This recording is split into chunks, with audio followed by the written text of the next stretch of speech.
Este caso foi documentado em profundidade como Case File 024 deste arquivo, sob o título The Stuyvesant Town Foreclosure, 5.4b, 11 House Apartments, the largest real estate default in U.S. history.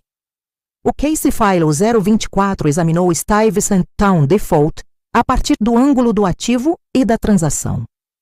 O presente título reformula o mesmo caso a partir do ângulo da metodologia de underwriting específica, o modelo que assumia que o rent stabilization terminaria como a variável analítica central. Os dois títulos são o mesmo caso forense, examinado de dois ângulos distintos. Executo o protocolo completo com o foco específico do título fornecido. The Tishman Speyer, Thesis for the $5.4 billion acquisition of Stuyvesant Town and Peter Cooper Village in the Twin Cities rested on a single underwriting assumption that distinguished it from every other residential real estate acquisition model documented in this channel's archive. The assumption was not that rents would rise. The assumption was that the legal framework preventing rents from rising would cease to apply to the apartments in the complex. That distinction is forensically consequential. Every over-leveraged acquisition in this channel's archive has been built on a projection that market conditions would support a revenue trajectory incompatible with the historical performance of the asset. The Plaza Hotel's successive owners assumed the New York luxury hotel market would perform at levels that operating history had never sustained. The Trump Taj Mahal's junk bond offering assumed Atlantic City gaming revenue growth that the market's competitive dynamics made structurally impossible. The Revel Casino assumed a luxury differentiation premium in a contracting market.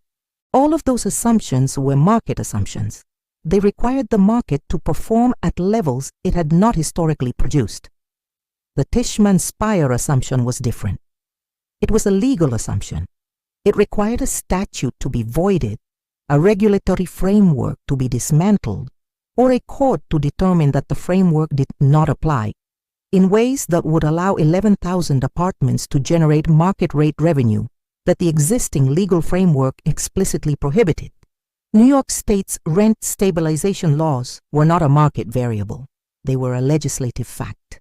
The underwriting model that treated a legislative fact as a temporary regulatory condition subject to correction through strategic legal action and political advocacy produced the largest residential real estate default in American history. The forensic entry point for this case is not the transaction itself, but the underwriting methodology, the specific analytical framework that converted a statutory constraint into a projected opportunity, and the institutional incentives that made that conversion not only possible, but professionally rewarded at every stage of the transaction's assembly.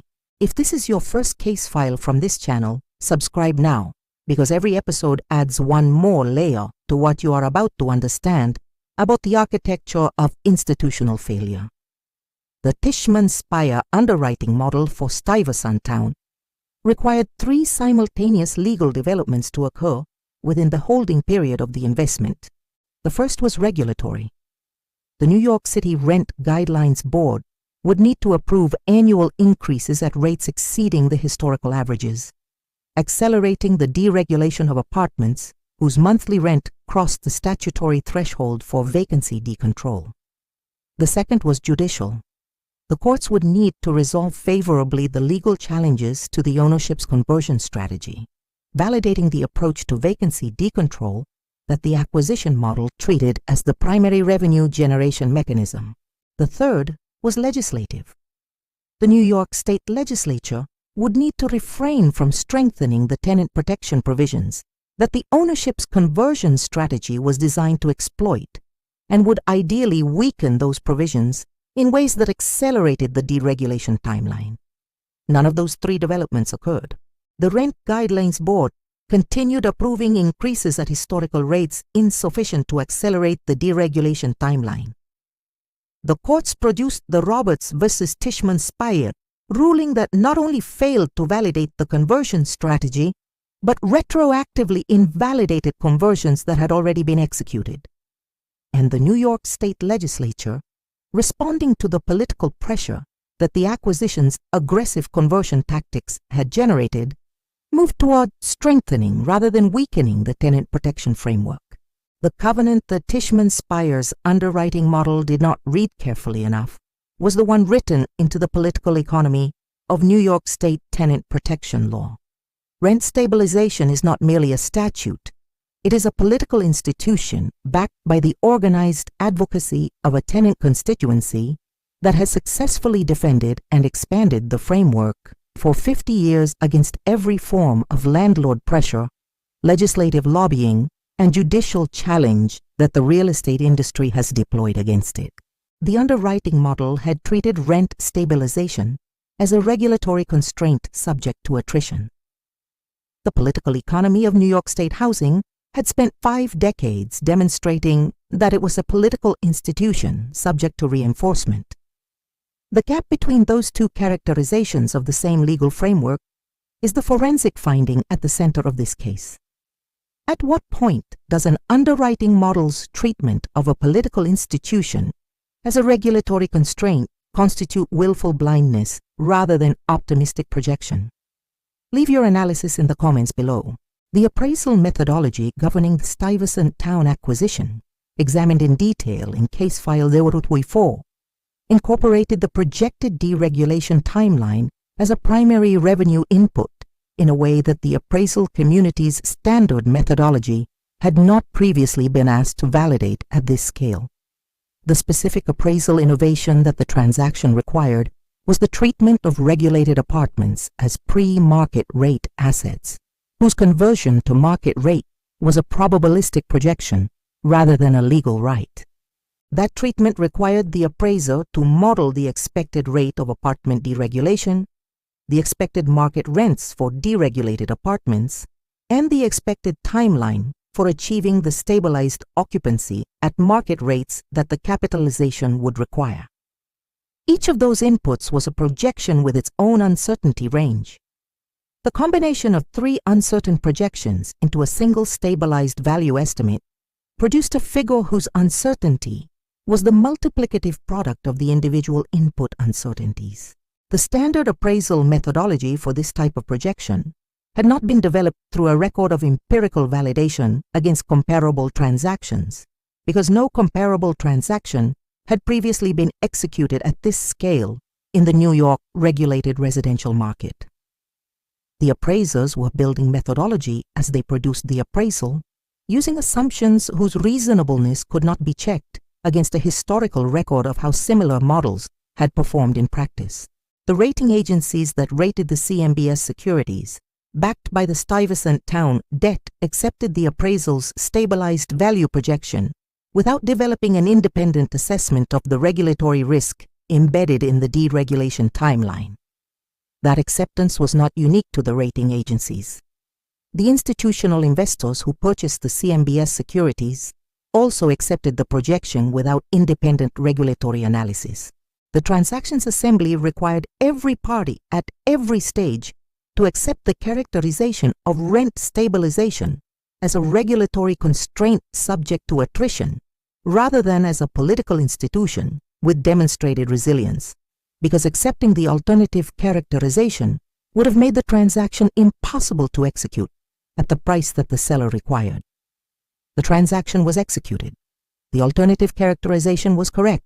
If the forensic analysis this channel conducts is changing how you read real estate headlines, the like button is how the algorithm knows to send this case file to the next analyst who needs it. The Roberts v. and Tishman Speyer properties decision of the New York Court of Appeals in 2009, documented in Case File 024, was not merely a legal ruling. It was the specific moment at which the court system validated the alternative characterization of rent stabilization that the underwriting model had rejected. The ruling determined that Tishman Speyer had been improperly removing apartments from rent stabilization while receiving J51 tax benefits, a program whose conditions prohibited deregulation during the benefit period. The ruling did not merely stop future deregulations.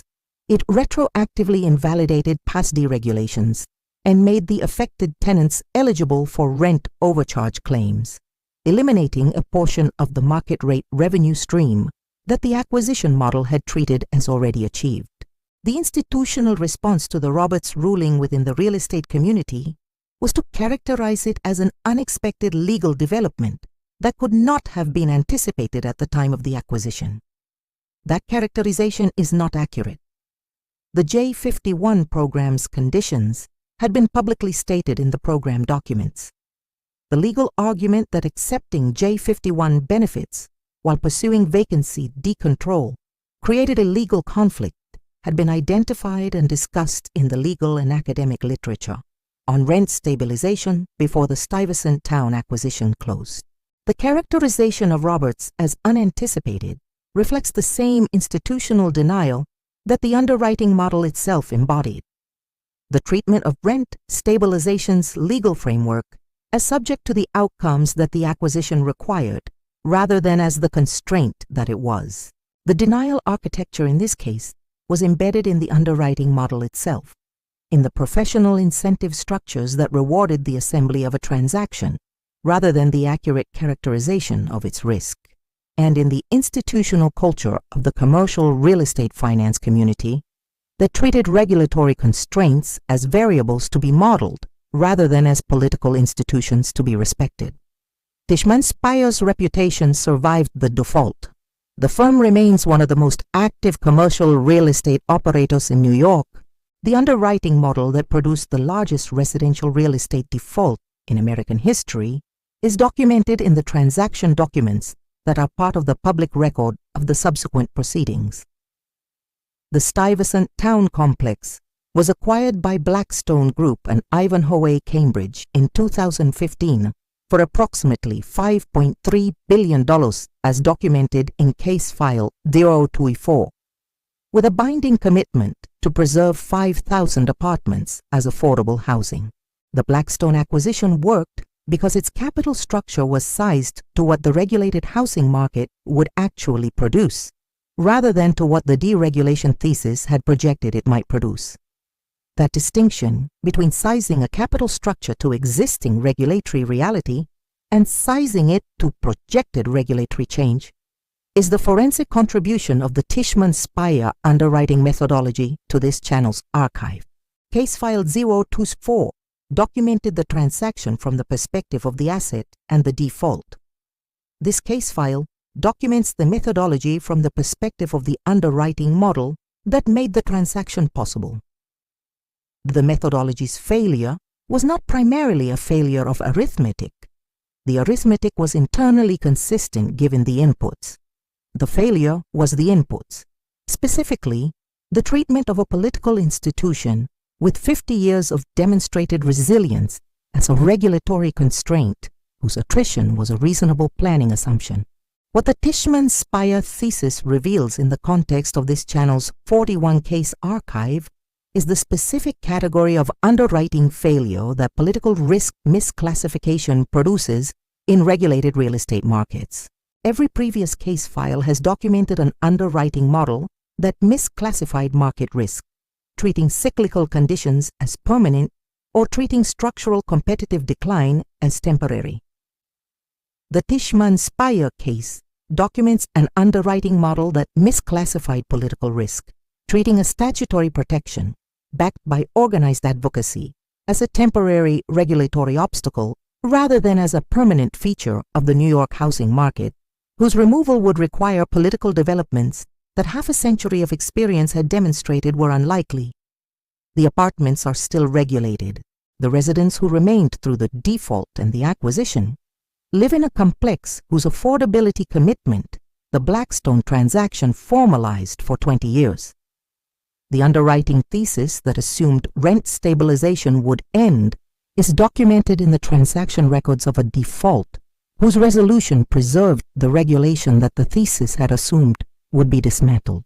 If this case file changed how you evaluate political risk in regulated residential real estate underwriting, subscribe, because the next case examines a development whose public subsidy assumption proved as durable as rent stabilization proved resilient. and in the comments what specific regulatory due diligence standard should have been required before any institutional lender could provide CMBS financing for an acquisition whose stabilized value projection depended on the projected dismantlement of a statutory tenant protection framework. The case file is open.